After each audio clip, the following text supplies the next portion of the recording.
السلطان نحن عبيد أعوذ من الشيطان الرجيم بسم الله الرحمن الرحيم دستور مدد يا سيدي يا رجال الله يا سلطان الأولياء دستور مدد يا مولانا الشيخ محمد نازل الحقاني دستور يا صاحب الإمداد سيدنا الشيخ مدد الحق comme il disait مولانا الشيخ نازل مدد مدد مدد مدد مدد مدد يا صاحب الإمداد مدد مدد مدد مدد مدد مدد يا كتب التصاريف. Ça c'est Sayyidina Cheikh, Maulana Cheikh Sultan al-Awliya, qui en début de Sohba, il demande le support du cœur au celui qu'il a appelé Sahib al-Imdad, Madad al-Haq, Kutub al-Tasarif. Il est, comme il l'a dit, quand on a posé la question quelle est la fonction du titre Madad al-Haq, il a dit ça c'est celui qui réalise vos rêves.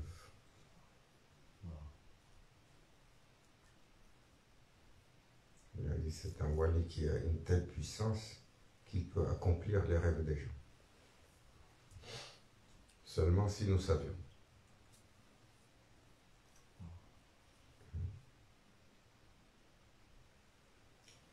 Nos cœurs, ils ont du mal à décoder la réalité. Nos cœurs,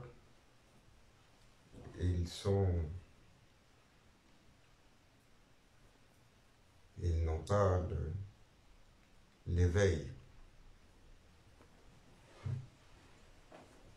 Et cela prend pour le serviteur une permission spéciale pour que son cœur soit ouvert et il rentre dans le jardin des croyants comme le prophète Abdallah salatu wassalam les a décrits. Faites attention à la vision du croyant, il voit avec la vision de son Seigneur.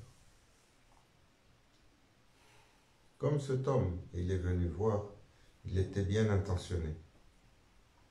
Il avait l'intention d'aider les gens sur il voyait beaucoup de difficultés autour de lui. Beaucoup de peine, beaucoup de misère. Vous savez, le monde tel que nous le connaissons aujourd'hui, pour nous qui vivons ici en Occident, on appelle ça l'Occident. Notre niveau de vie est très aisé. Si vous prenez la population de la Terre, la majeure partie de ceux qui sont présents ici, ils sont dans les 5% de la population de la Terre qui sont en haut. Encore quand vous quittez, vous rentrez dans des pays, dans certains pays d'Asie, dans certains pays d'Afrique, dans certains pays d'Amérique latine, et que vous rentrez là encore dans les campagnes, dans les lieux défavorisés des villes, beaucoup de gens sont en survie, que ce soit dans les favelas ou donc, alhamdoulilah, nous avons une grande faveur. Et cet homme a vécu dans un autre temps. Dans le temps où l'abondance n'avait pas celle qu'elle a aujourd'hui.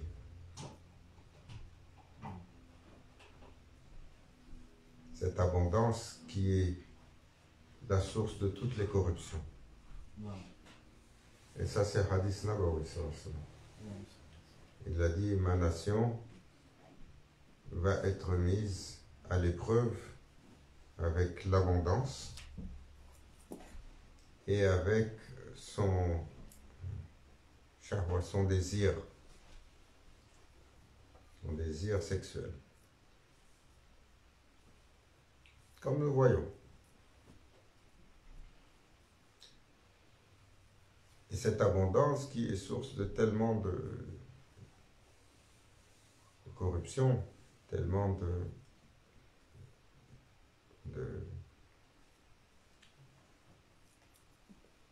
travers dans nos caractères. Et plus tard, nous sommes arrivés, les plus jeunes, plus nous sommes nés dans cette abondance-là, surtout dans cette partie du monde. Pour ceux qui sont dans notre âge, on se souvient que parfois ce qui était mis à table était modeste. Comme on disait la dernière fois, avoir la crème glacée, c'était le dessert, peut-être que tu as une fois dans le mois exceptionnellement. Parce qu'en ville, il y avait juste une machine qui en faisait. Aujourd'hui, tu rentres dans le dernier des dépanneurs, il peut avoir un congélateur où il y a 50 sortes de crème glacée. Et on ne se rend pas compte de cette abondance, mais elle est source également de tellement de maux. Parce qu'elle a rendu le caractère déjà, comment on appelle ça? Elle a exacerbé le goût. Cette abondance fait, cette nourriture, j'ai déjà mangé ça à midi, j'en veux pas le soir. J'ai déjà mangé ça.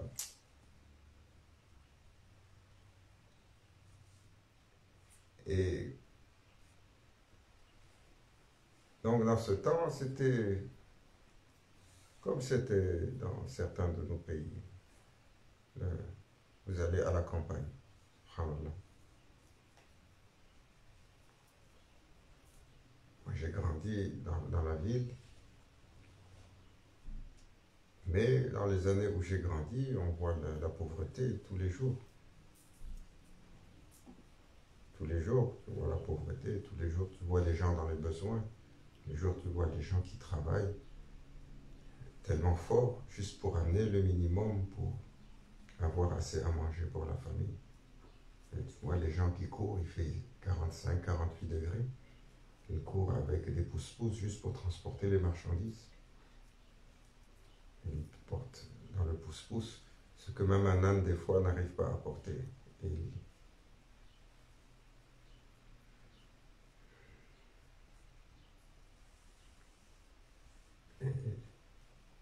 après, quand on quittait la ville, on allait dans des régions, on traverse les régions à la fin de la saison sèche. Tu roules des centaines de kilomètres, tu ne vois pas une goutte d'eau. Sur la route de Caille, quand tu quittes Bamako pour aller à Caille, quand tu vas vers Kita. C'est sec. Tu arrives dans des villages, il n'y a plus d'eau. Tu vois les enfants qui sont minces comme ça, ils ont le ventre démesuré. Mais où est-ce que vous avez à boire? Là où est-ce qu'on puise l'eau? C'est une flaque de boue. Et il n'y a rien d'autre. Je me disais, subhanallah. J'étais jeune, mais assez conscient pour dire, j'ai la condition. Aujourd'hui, la démesure. Donc cet étudiant, cette personne, il a vu cette misère dans le monde et les inégalités, il a demandé, Ya Rabbi, Ya Rabbi, fais-moi voir Sayyidina Khidr. Parce qu'il savait que Sayyidina Khidr alayhi salam, il a des clés de spiritualité et il peut littéralement, il a également les clés de l'abondance. Il donne, on les ouvre. Et il l'a cherché, en vain.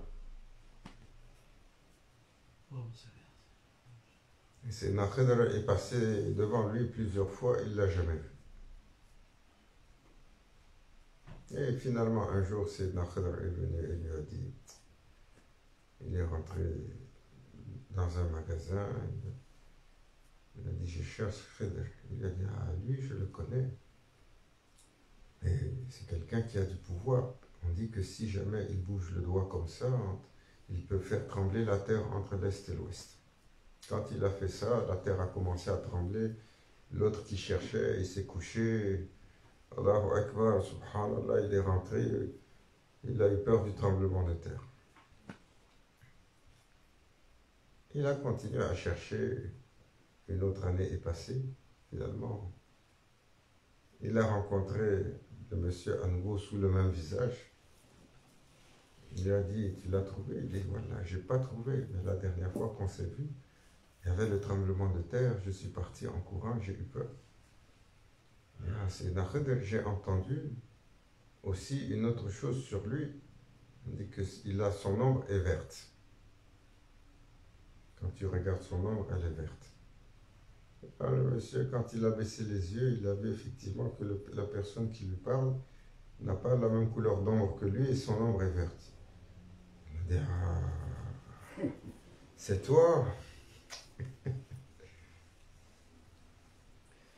C'est Khidr lui a dit, Ahsan, que puis-je faire pour toi? Je suis à ton service sur l'ordre de mon Seigneur. Parce qu'il était sincère. Et donc son doigt a été accepté. Et l'histoire va continuer. Il va se rendre compte que c'est pas nécessaire de changer l'ordre des choses. Mais pour la sagesse de cette première partie de cette histoire, Allah lui a envoyé Sayyidina Khidr à plusieurs reprises. Parce qu'à plusieurs reprises, il l'a croisé. Mais Sayyidina Khidr n'a rien dit.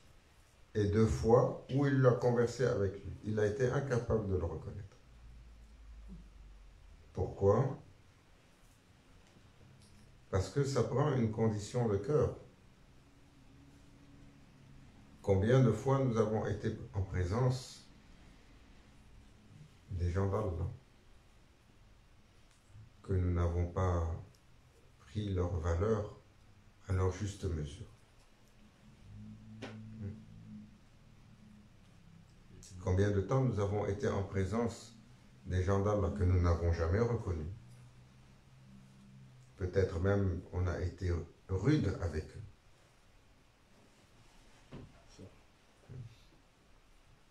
C'est pour ça que Grand Cheikh insistait beaucoup sur ce principe.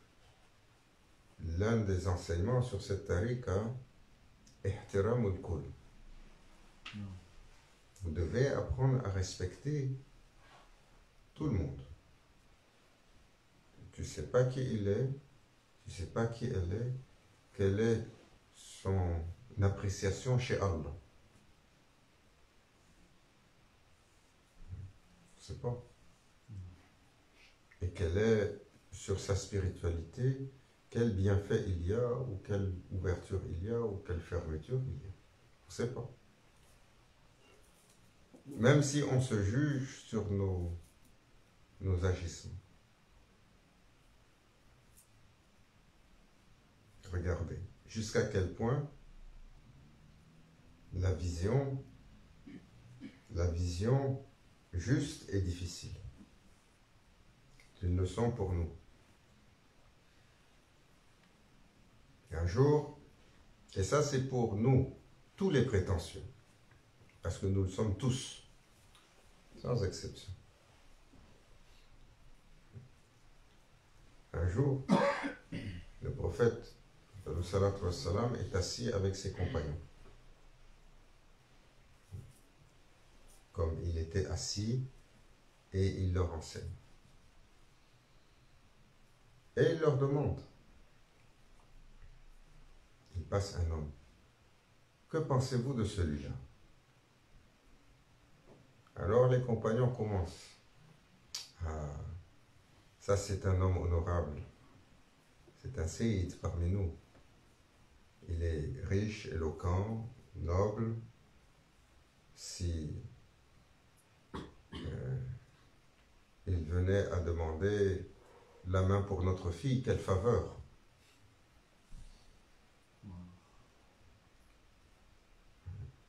Après quelque temps, un autre passe. Et le prophète sallallahu alayhi wa sallam, qui est assis avec les compagnons, pose encore la question. Et que pensez-vous de celui-là? Il dit, ah, lui c'est un miskin. Hein? C'est un pauvre parmi nous. On ne lui donnerait pas beaucoup d'importance pour telle ou telle chose. S'il venait à demander la main de notre fille, ce serait un affront.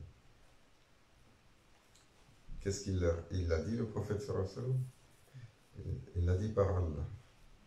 Le deuxième a plus de valeur chez Allah que toute la dunya remplie avec le premier.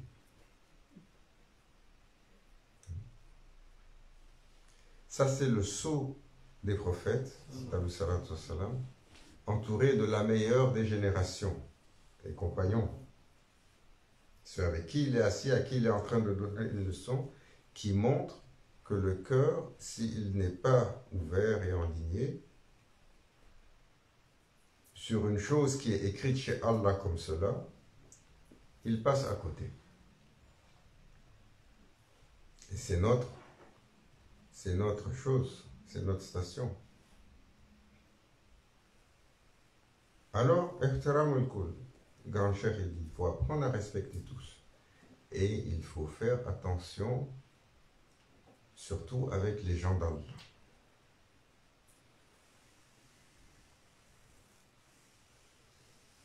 Les gens d'Allah, awliya Allah, les chers et les machers.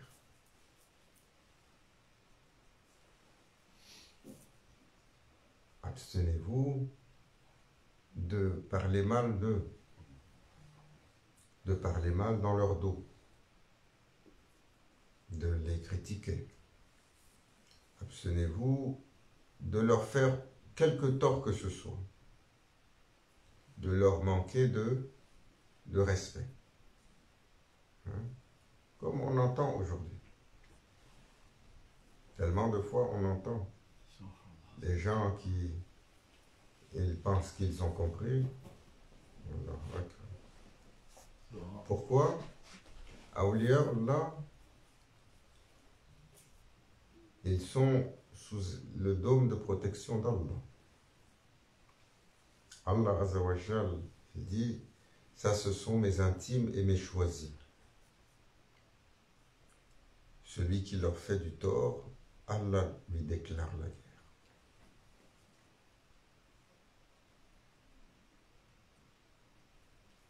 Combien dans notre illusion, combien dans notre imaginaire, combien de fois dans notre égarement, hein, surtout les gens de Tariqa qui compétitionnent entre leur chair et l'autre chair, combien de fois on a manqué de respect à d'autres chairs. Alors, qu'est-ce qui fait la valeur pour nous? Qu'est-ce qui authentifie la valeur? C'est lorsque le cœur il est ouvert, Hakika, la certitude est frappée sur le cœur et il voit par la vision de son Seigneur. Mais nous sommes dépourvus de cela. Alors, nous sommes dépourvus. Des fois, je dis, moi j'ai du mal à me souvenir de mon prénom. Tu te lèves, tu es fatigué, tu es dans un état. Comment je m'appelle encore? On veut prétendre à pouvoir décoder les choses d'Allah. Les choses d'Allah lui appartiennent et à ceux qu'il a choisis. Nous, on se remet à notre place. Mais il faut toujours faire attention. Si nous, on est incapable de décoder et de comprendre, comme le prophète sallallahu alayhi wa sallam a éduqué les gens, il a éduqué ses compagnons, Sahaba al-Kiram, radiallahu anhu. Il a dit, lui, sa foi est plus lourde dans la balance que celle de toute la création. C'est assez de la parole de celui qui sait pour que tous les compagnons aient donné leur respect à Sayyidina Abu Bakr as-Siddiq. Lui, s'il y avait un prophète après moi, ça aurait été celui-là. Le prophète sallallahu alayhi wa sallam a dit à propos de Sayyidina Omar. Il a dit lui, à propos de Sayyidina Ali, je suis la cité du savoir, il en est la porte. Et il a parlé de Sayyidina Uwais al-Qarni. Il a parlé de Sayyidina Ali, le lion d'Allah. Il a décrit cette vision qu'il a eue d'un lion majestueux à la droite du trône d'Allah qui l'a fait trembler. Et il a décrit aux compagnons un homme qui est venu d'apparence simple, pauvre, un noir, esclave, avec une boucle dans le nez. Il a dit ça, c'est un des Abdal. Après, à ses compagnons, qu'est-ce qu'il a dit? Celui-là, qui vient de passer, à laquelle vous avez donné aucune valeur, il vaut tout le monde créé, rempli de l'autre. Il leur enseignait cette valeur. Alors, quand Mawlana Cheikh Nazim, se lève et il dit Madad, ya sahib al-imdad, Madad, ya qut mutasarrif. Lui, il n'est pas comme vous. Il est écrit chez Allah différemment. Lui, il a la satisfaction, il est certifié chez le prophète sallallahu alayhi wa sallam, il est certifié chez Grand Cheikh.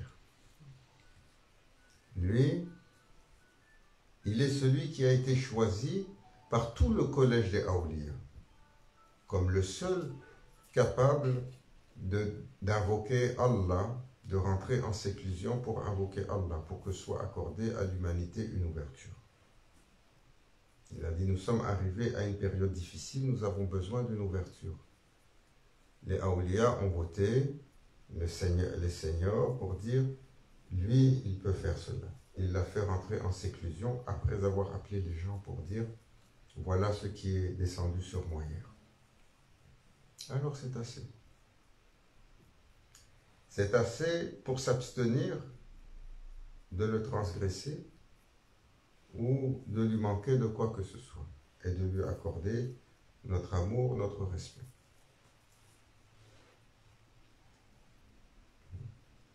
Quand Mawlana Cheikh Nazim, elle dit à propos de son fils, c'est Cheikh Mahmoud.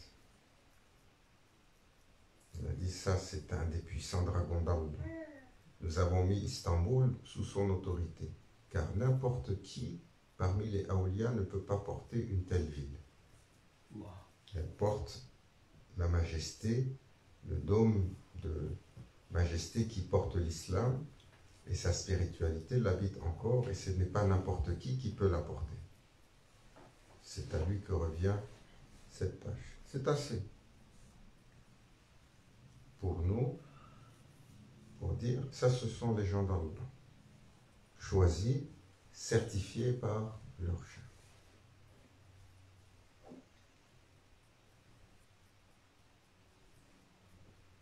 Et pour leur donner notre respect dans l'apparent et dans le cachet.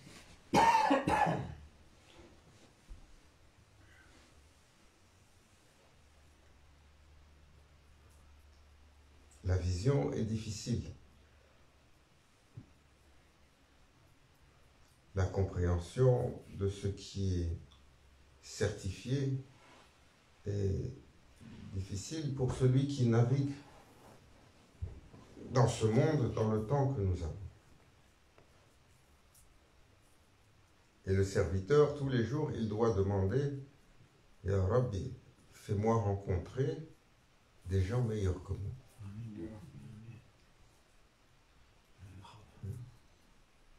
Pour qu'ils m'inspirent, pour qu'ils me guident, pour qu'ils m'apprennent, pour que je puisse les suivre. Mais fais-moi reconnaître les gens parmi tes amis. Il faut demander, il faut insister. Car ils sont 124 000 awliya. Ce chiffre, il ne diminue pas. Ils doivent bien être quelque part. C'est Khidr alayhi salam, jusqu'à preuve du contraire, il marche encore sur terre.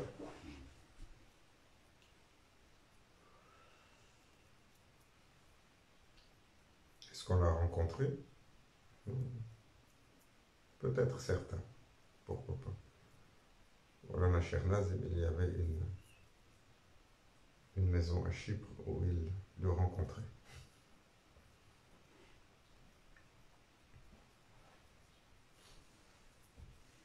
Le rencontrait physiquement. Et on est allé une fois, la dernière sortie que Mawlana Cheikh il a fait à Chypre. Non. Non. On a été invité chez l'archevêque de Nicosie, qui est quelqu'un que Mawlana Cheikh respectait beaucoup et avec qui il a bâti une amitié. C'était peut-être l'année avant ça qu'il tombe malade. Et il est allé là-bas, à Nicosie, on est dans l'archevêché. On a été invité à manger à midi, Inch'Allah. Et après, mon cheikh, il a dit, je veux faire la prière. On a prié à l'archevêché à midi. Après l'après-midi, on est allé dans une mosquée, à Nicosie. Si les Turcs m'entendent dire ça, ils vont être fâchés. Lefkosia. Non. Nicosie, c'est le nom des Grecs. Les Turcs, ils appellent ça Lefkosia. Et on est allé dans cette mosquée. Et on a fait la prière de Rassaj. Et quand on a fini, le chef, il s'est tourné. Il a montré dans le fond de la mosquée, il y a une alcôve en retrait. Il a dit ça, c'est un maqam de Sayyidina Khidr. Quand j'étais jeune, je l'ai rencontré là-bas. Il vient et il apparaît dans cet endroit. Bon, les gens d'Allah, nous, et il faut toujours être vigilant. Il faut toujours avoir cette intention. Sayyidina Ilyas, alayhi salam, il marche encore sur terre. Il marche encore sur terre. Ils sont deux prophètes d'un ancien temps à qui Allah a donné la longévité qui continuent à marcher sur terre. C'est Sayyidina Khidr, Sayyidina Ilyas. Est-ce que nous l'avons rencontré? Non.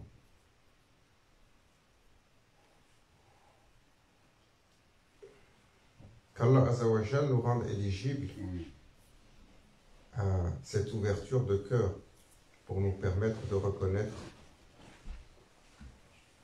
ses intimes, ses serviteurs, les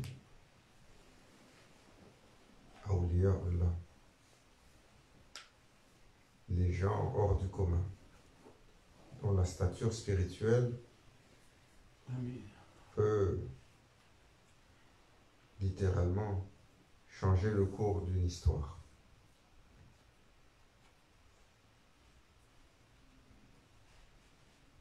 pour changer le cours de l'histoire, ça prend un homme.